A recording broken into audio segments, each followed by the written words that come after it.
it's Jasma, and today I'm here to share another snow skin mooncake recipe. I'm really happy to see that a ton of people have been enjoying my past mooncake videos. The most recent purple mooncake one has almost 1 million views by the time I'm recording this one, so that's just an insane idea for me. I'm really excited that people are interested in mooncakes, so today we're making black sesame walnut snow skin mooncakes. Black sesame seeds and walnut is a flavor combination that I really enjoy. It smells amazing, and it also looks really cool because it's black on both the outside and the inside, very different from the majority of the mooncakes that I've seen so far. So before we get into actually making the mooncakes, I realized that a lot of people don't actually know much about mooncakes, so I'm gonna give just a little bit of context for snow skin mooncakes so that you kind of know more of what it is. So mooncakes in general are eaten during the Mid-Autumn Festival, also known as the Moon Festival. It's one of the biggest holidays in China, and these little desserts traditionally are indeed baked. The crust is raw when you are still assembling it, and then you send it off to bake, and then it is ready to be enjoyed. There are many different kinds of mooncakes though, and snow skin mooncakes are one of them. Snow skin mooncakes are also known as snowy mooncakes, so the term is kind of used interchangeably. It is very similar to mochi. It's very chewy rather than the pastry-like feel that the traditional mooncakes have. Hopefully that provided some more clarity, so let's get into the recipe. First, we're going to make the snow skin. This is the portion that requires the longest refrigeration, so I always recommend making it first. I will be making my batter in a blender, mainly because we have to break up the black sesame seeds. Most of the ingredients are pretty self-explanatory. I just want to go over some of the powders that are crucial for this recipe. So first and foremost, we have the glutinous rice flour, which gives the snow skin its stickiness and stretchiness. The rice flour adds to the soft, smooth, and refined mouthfeel, and the wheat starch adds to the visual characteristics of snow skin because it allows it to be more translucent rather than opaque. The number one ingredient that people have asked to substitute is wheat starch. Now, I wasn't very comfortable replying to a lot of those comments, and this goes for pretty much all my recipes really, because if I've never tested it out with a certain replacement ingredient, I can't say for sure if it's gonna work, so I don't wanna give you guys any false direction. But for this recipe, since there were so many people asking about that, I did test out the recipe myself with cornstarch, and I am happy to report that it does indeed work. So you can replace wheat starch with cornstarch, but I will say that it does not give the same results. Cornstarch and wheat starch are not the same thing, but if it's an absolute must, I understand some people don't want to eat gluten or cannot eat gluten. So I'm just gonna add everything into the blender. And you want to kind of add this strategically because sometimes stuff gets stuck on the bottom, so I always add the milk first. And then following that, I add the glutinous rice flour, icing sugar, wheat starch, sweetened condensed milk, roasted black sesame seeds, and the melted coconut oil. The second ingredient that a lot of people have asked to replace is coconut oil. Personally, I use coconut oil, number one, for its flavor. I like coconut. A lot of people said that they don't. I don't understand that, but I will accept it. So that is one, and two, coconut oil can solidify in the fridge, so that helps with the texture of the skin. It makes it more firm, and that's just going to make life so much easier when you're assembling the mooncakes.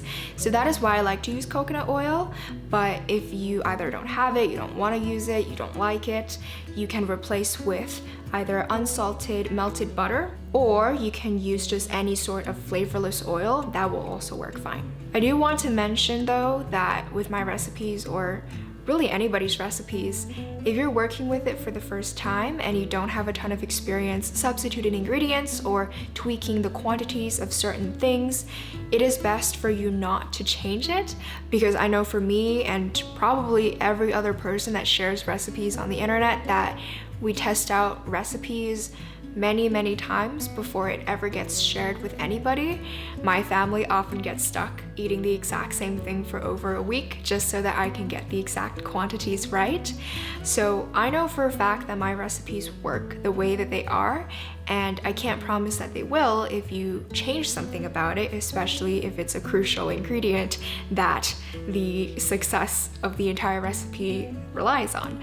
Especially for this recipe where there are ingredients that have properties that you can't really get elsewhere, it's even more important to kind of stick with what it requires. So even though most of the times recipes can be flexible, do try it out without any replacements first and see if you like it. I understand if it's a dietary restriction or allergies or anything like that, but yeah, that was a very long spiel. Let's get back to the recipe. So begin blending your ingredients in your blender and scrape down the sides halfway through just to ensure everything is incorporated. The mixture is now smooth and the majority of the sesame seeds have been broken up. The color that it looks now is not what it's going to be once it has been cooked, because the white parts of this mixture is going to become more of a translucent color after it has been steamed, so it will look significantly darker than it does now. I like to blend this until you can still see bits and pieces of the sesame, but you can keep blending to achieve more of a solid color for the dough. Since I'm going to be steaming this mixture, I'm pouring it into a steam-safe bowl, and I always like to use a bowl that's a little bit more on the shallow side so that the mixture can cook faster. Transfer the mixture into a pot of boiling water. I'm using a special steaming pot here. Then place the lid on an angle so that the condensation that gathers during the steaming process won't drip back into the snow skin and mess with its consistency. If you don't have a steam pot like mine, go watch my previous videos to see how you can approach this step with a regular pot. Then just steam this on medium heat for 25 to 30 minutes. The snow skin has finished steaming. To know if it is fully cooked, insert either a butter knife or a spatula into the center. If there is no more liquid left, then it is done. It is normal for it to either stick to whatever you're poking it with because it is still, a sticky mixture, and it will become less sticky progressively as you chill it. So now I'm going to knead this. This is going to add to the smooth texture of the skin. I'm doing this in a stand mixer because it's just so much easier and it saves time as well, and also the mess of having to get your hands really sticky. But if you don't have a stand mixer, you can do this by hand. My earlier snow skin videos are done by hand, so you can go watch those if you want to see how it can be done. It is, again, still going to be sticky, and if you're using a mixer, you don't need to wait for this to fully cool down, but if you're doing it by hand, you do want to so you don't burn yourself. Once the snow skin is smooth like this, flatten it out onto a piece of plastic wrap so it cools faster, and then refrigerate for at least 2 hours or until firm before assembling. Now we can move on to preparing the filling.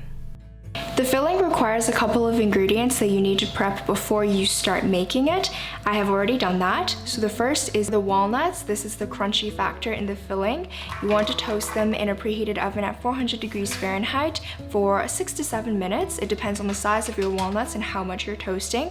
Keep an eye on it so that it doesn't burn. And then once it's ready, just take it out and allow it to cool. Next is to cook the glutinous rice flour so it's safe to eat right away. You want to just cook this on the stove in a pan on medium-high heat, constantly stirring it around so that it doesn't burn. And then once the flour becomes a slightly yellowish color, take it off the heat and let it cool. The filling only requires 20 grams of this cooked glutinous rice flour, so the rest that is provided in the recipe will be used to assemble everything later. It's the powder that's going to prevent things from sticking. And for the star of the show, the black sesame seeds, you want to toast these on medium heat, constantly stirring it around. And once you hear a popping sound and little white specks starting to show up and everything is smelling super fragrant, you can take it off the heat for it to cool down a little bit. To make my filling, I'm using my blender. You can also use a food processor. So first, I'm going to add in the black sesame seeds, white sugar, coconut oil, and salt, and we're going to begin blending that. This mixture is going to take a little while before it starts to come together, but once the black sesame seeds are broken down and its oils are released, it'll become super runny like this. Then to it, add in the cooked glutinous rice flour and some honey to bind everything together, and instantly it'll become thicker. You might have to mix the rest by hand because you'll see that this becomes a really dry, crumbly, yet dough-like texture. This may look a little strange now, but trust me, it smells and tastes incredible. Chop up the cool toasted walnut from earlier, add this to the black sesame mixture, and just stir until combined. It might be a little crumbly, but don't worry, it's supposed to be like that. It will come together when we need to form it later on.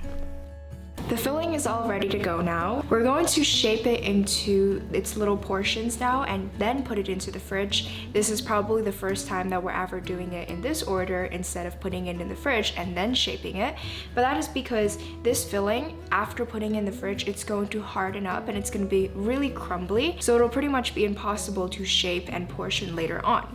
So right now, while it's still kind of sticky, we're going to portion it off into 25-gram balls. Today I'm making 50-gram mooncakes like I normally do, so the filling and the skin are both going to be 25 grams each. You can of course adjust this based off of whatever mold you have, but this recipe makes exactly 13 50-gram mooncakes. I have a scale here and I'm just going to start portioning this off. It is very important that you squeeze this super tightly while you're portioning it because you don't want to risk it falling apart. It is not inherently a very sticky mixture. The only thing kind of binding it together is the oil and the honey, so you might have to squeeze it quite a bit. And if at any point you can no longer shape this mixture, just microwave it for around 15 seconds. Once everything is portioned, just keep it in the fridge until you're ready to assemble. If you are interested in mooncakes and you want to try out a few different recipes, here are all of the ones that I've made in the past. I will link all of them in the description down below, so be sure to go check those out and let me know which one's your favorite. So the filling has been chilling in the fridge for an hour now and the skin has been in there for 2 hours. You can make both of these ahead of time and just leave it in the fridge. I don't recommend making it more than 1 day in advance because then they will get really hard and it will be difficult to work with. So now I have all of my equipment ready, and before we actually start assembling, I'm just gonna walk you through what I have. Firstly, just a scale here, because in the past what I would do is measure out the filling and the skin both before we assemble so that everything's ready to go. But for this recipe, I've kind of just been measuring the skin as I assemble and it works out perfectly fine. So I just felt like skipping a step. But if you do want to have everything ready, just go watch what I used to do in my old videos and you'll be able to reference the workflow from there. For my work surface, I have a silicone mat. This is just the type of work surface I prefer for mooncake making because it doesn't stick and that's really important, but it's also super easy to clean. I also have my bench scraper just to cut the skin, and finally and most importantly, the mooncake mold. These I usually just buy on the internet, so Amazon's a pretty great place to find them. I will link a couple in the description for you if you are interested. They come in lots of different sizes and shapes, so this is 50, but you can also buy 60-gram mooncake molds, 100-gram mooncake molds, so really pick whatever you prefer. Traditionally, people actually use molds like this, so it's just a piece of wood with the design inside. You would press the mooncake down and then slap it out, but these types are just so much easier to work with, they're easier to clean, and you can also switch out the designs much more freely. Alright, now it's time to assemble our mooncakes. Start by measuring out the skin and kneading it between your hands until it softens up a little bit. Roll it into a smooth ball and then dip it in just a little bit of that cooked glutinous rice flour. Dust off any excess powder and flatten the ball of snow skin until it's about ½ centimeter and a little bit larger than the filling. Place the filling onto the center of this circle, flip everything over, and use your index finger and thumb to slowly push the snow skin over the filling.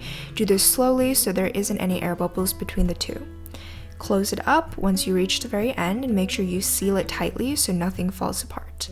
Roll it between your hands until it's smooth, and then dust it in just a little more of that glutinous rice flour.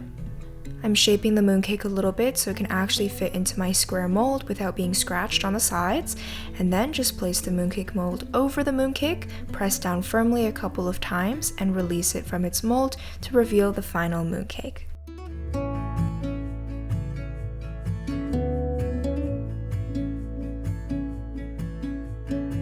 Personally, I like the texture of these mooncakes best once it has chilled in the fridge overnight.